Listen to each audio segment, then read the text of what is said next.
E aí, tudo tranquilo? Eu me chamo Eine e esse aqui está sendo o segundo vídeo com o objetivo de ajudar você a desenvolver habilidades no desenho, tá bom? No primeiro vídeo, nós conversamos um pouco sobre como nós podemos usar formas geométricas simples, algumas linhas, para fazer uma forma mais elaborada, né? No caso, nós fizemos uma garrafa.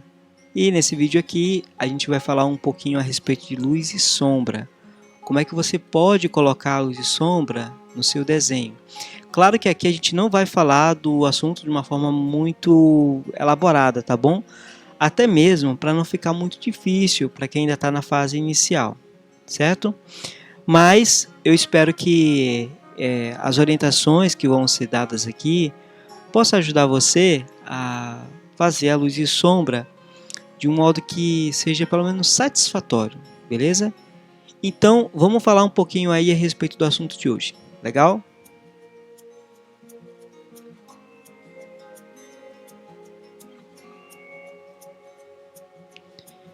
Certo, então aqui nós temos o nosso projeto, né, da nossa última aula.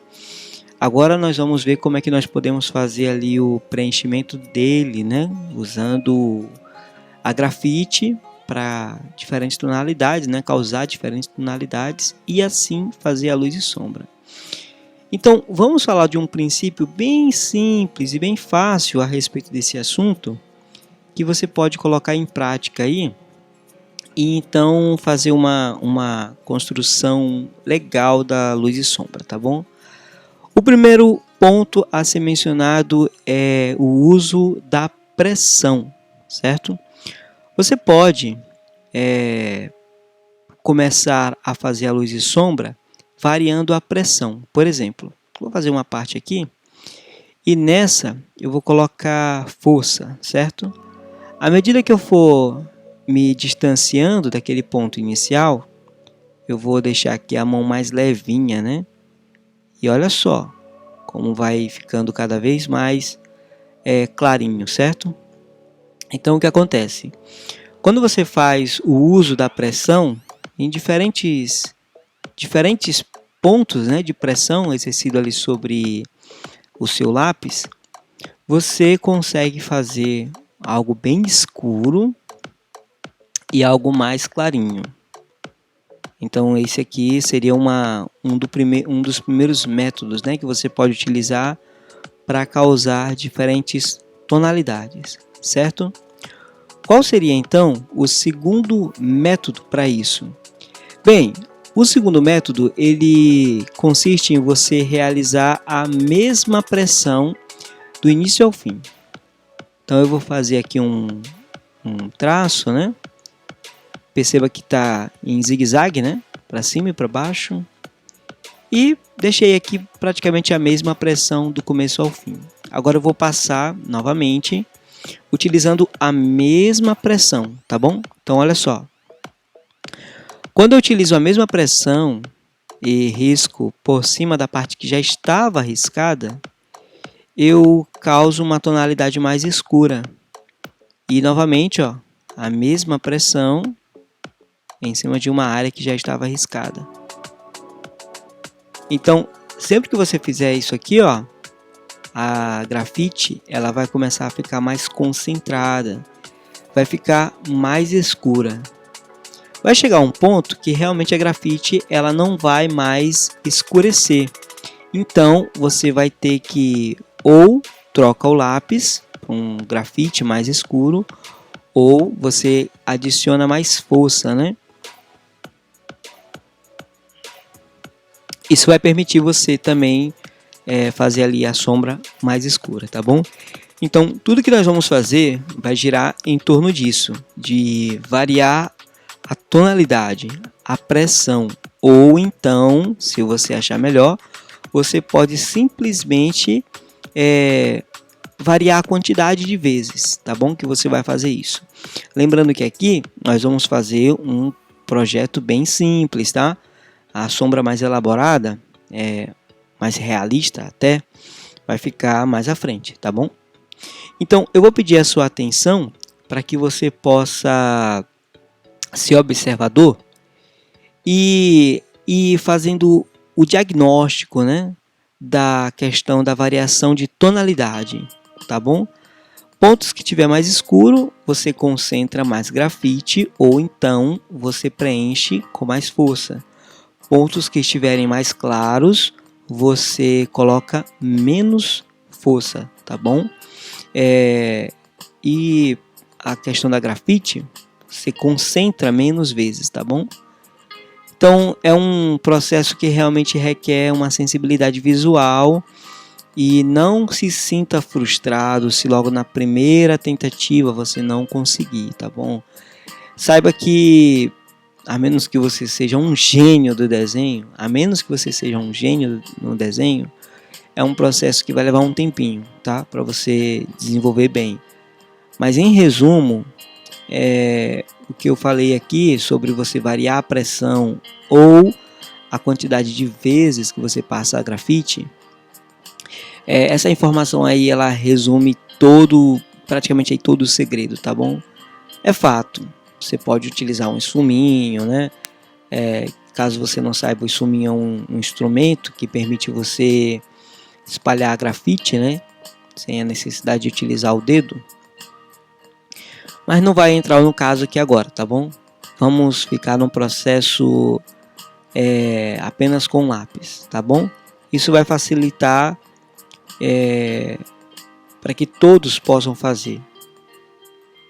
E você vai poder praticar aí o seu nível de sensibilidade com o grafite, beleza?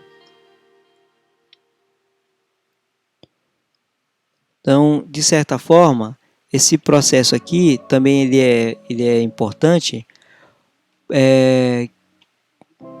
vai nos preparar para fazer um rosto, por exemplo, e colocar a luz e sombra nele, né? É bem mais delicado, né? Fazer essas variações de tonalidade em um rosto.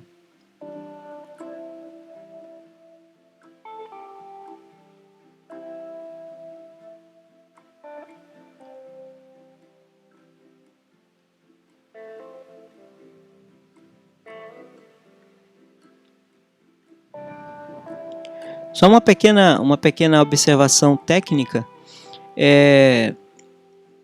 a respeito daquelas variações de tonalidade que havia feito antes, né? Esqueci de só falar uma coisinha. Existe um termo mais técnico que é utilizado para se referir a essas variações. É chamado de degradê. Quando você olhar uma variação de tom, por exemplo, do preto, passando pelo cinza e chegando até o branco, isso seria um degradê, né? Mas o mesmo se aplica a qualquer outra cor, tá bom? Sempre que você vê aí uma variação de tonalidade, isso pode ser chamado de degradê, né? Uma variação ali passando ali nessa escala, né? Indo do escuro e indo até o mais claro.